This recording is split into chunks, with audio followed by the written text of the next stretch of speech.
अभी भी सो रहा था। उसकी माँ सुमित्रा ने आवाज़ दी, सुमित्रा उठ जा बेटा, देख सूरज सर पर चढ़ आया है, कब तक सोता रहेगा। लेकिन सोहन पर कोई असर नहीं हुआ। वह चादर से मुंह ढककर दोबारा सो गया। कुछ देर बाद उसे खाने की खुशबू आने लगी। दाल में तड़का लगते ही उसे ज़ोर से भूख लगने लगी। सोहन उठा और सीधा माँ के पास रसोई में पहुँच गया। सोहन अपनी माँ से बोला, माँ क्या बनाया है? उसकी माँ बोली, पहले जाकर नहा फिर आना, रसोई में दाल चावल बनाए हैं। दाल चावल सोहन को बहुत पसंद थे। वह फटाफट आंगन में गया और हैंडपंप से बाल्टी भरने लगा। इसी बीच उसे याद आया कि उसने दांत तो मांजे ही नहीं। उसने फटाफट मंजन लेकर दांतों को रगड़ा और मागा साबुन लेकर बैठ गया नहाने। जल्दी से नहाकर कपड़े पहनकर रसोई में पहुंच गया। तब तक खाना तैयार हो चुका था। माँ ने खाना परोस दिया। खाना बहुत ही स्वादिष्ट बना था। सोहन ने भर पेट खाना खाया। वह खाना खाकर उठा तो माँ ने टोक दिया, अब कहाँ चल दिया? तब सोहन बोला, माँ लगता है खाना कुछ ज़्यादा ही खा लिए हैं, बहुत तेज़ नींद आ रही है, मैं तो चला सोने। तब उसकी माँ बोलती है, हे भगवान, अभी 1 घंटे पहले ही तो सोकर उठा है, तुझे बस सारा दिन यही काम है, उठो खाओ और सो जाओ। तुझे पता है तेरे पिताजी खेत में कितने मेहनत करते हैं, तब हमें 2 वक्त की रोटी मिलती है। कुछ नहीं तो जाकर उनकी मदद ही कर दिया कर, उनके लिए खाना ले जा, मैं अभी तैयार कर रही हूँ। सोहन पर तो जैसे दुखों का पहाड़ टूट पड़ा। सोहन अपनी माँ से बोला, माँ तुम्हें पता है इतनी धूप में पहले एक बार मैं खाना देने गया था तो मैं कितना बीमार पड़ गया था, तुम ही चली जाना, मैं तो सोने जा रहा हूँ। सुमित्रा को बहुत गुस्सा आया। इससे पहले कि वह कुछ कहती, सोहन तेजी से अपने कमरे में जाकर सो गया। सुमित्रा खाना लेकर खेत पर पहुंची। कबीरदास बहुत मेहनत से खेत जोत रहे थे। सुमित्रा बोली, सुनो जी, पहले खाना खा लेते हैं। कबीरदास, अरे तुम इतनी धूप में क्यों परेशान होती हो, सोहन के हाथों उसे खाना भेज देती। सुमित्रा बोली, हमारे तो भाग्य फूट गए, ऐसा आलसी बेटा है, बस खाता है और सो जाता है, भगवान जाने इस लड़के को क्या होगा। कबीरदास, चिंता मत करो, एक दिन सब ठीक हो जाएगा। सोहन के माता पिता सोहन की आदत से बहुत परेशान हो चुके थे।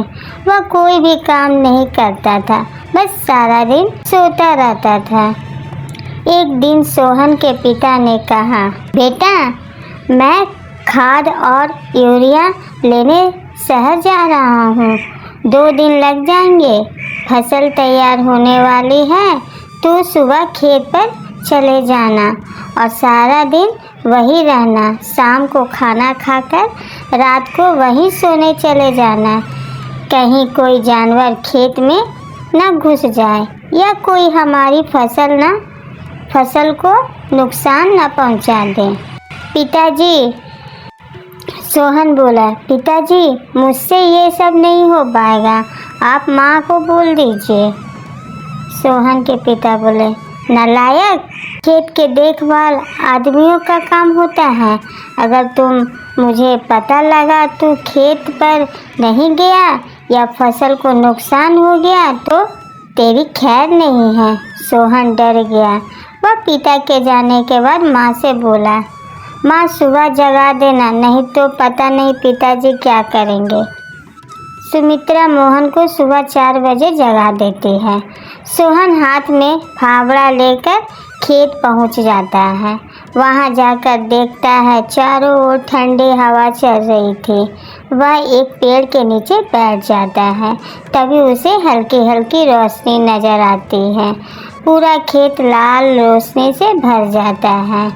सोहन ने ये सब पहली बार देखा था।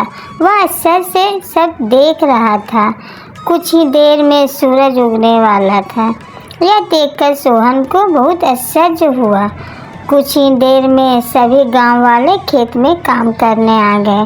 सब अपने अपने खेत पर काम कर रहे थे। सोहन पेड़ के नीचे बैठा था। तभी उसके पास के खेत से माधो काका आए। माधो काका ने बोला, सोहन, मेरे खेत में पानी लग गया है, अब तू अपने खेत में पानी काट ले। सोहन बोला, काका मुझे तो कुछ पता नहीं, ये सब तो पिताजी ने कभी नहीं बताया। माधव काका बोले, बेटा कभी पिता के साथ खेत पर आया है तो तुझे पता होगा। माधव काका ने अपने बेटे को बुलाकर पानी सोहन के खेत की ओर कर दिया। माधव काका बोलते, जब पूरा खेत भर जाए तो हमें बता देना। सोहन बैठकर देखता रहा, लेकिन सुबह जल्दी उठने के कारण उसे नींद आ गई। खेत में पानी बहुत ज़्यादा भर गया था। तभी माधव काका दौड़ते हुए आए। नालायक, यह सोने के आया है, अपने पिता की सारी मेहनत बर्बाद कर दी, सारी फसल नष्ट हो गई। सोहन हड़बड़ा कर उठा। उसका खेत पानी से लबालब भरा हुआ था। माधव काका ने जल्दी से पानी दूसरी ओर काटा, लेकिन तब तक बहुत देर हो चुकी थी। लगभग आधी फसल खराब हो चुकी थी। सोहन, काका अब कुछ नहीं हो सकता क्या? फिर माधव काका बोलते, नहीं बेटा, तैयार फसल का ध्यान बच्चे की तरह रखना पड़ता है। समय से पानी देना, खाद देना, जानवरों से बचाना, इसलिए हम दिन रात खेत में मेहनत करते हैं। अब तो भगवान ही मालिक है। सोहन पेड़ के नीचे बैठा रोता रहा। दोपहर को सुमित्रा खाना लेकर आई। उसे सब पता लगा तो उसने सोहन को बहुत डांटा। शाम को सोहन घर नहीं आया, ना ही उसने खाना खाया। उसकी भूख प्यास नींद सब उड़ चुकी थी। अगले दिन जब कबीर दास घर वापस आए तो उन्होंने सोहन के बारे में पूछा। सुमित्रा ने सारी बात बताई। कबीर दास सब छोड़कर दौड़ते हुए खेत पर पहुँचे। उन्होंने देखा मोहन पेड़ के नीचे बैठा रो रहा था। आधी फसल खराब हो चुकी थी।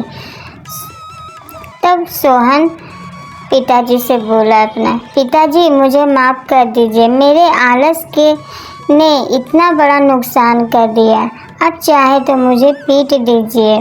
के पिताजी बोले, नहीं, तुझे मारने से फसल ठीक नहीं होगा। वादा कर आज के बाद कभी आलस नहीं करेगा।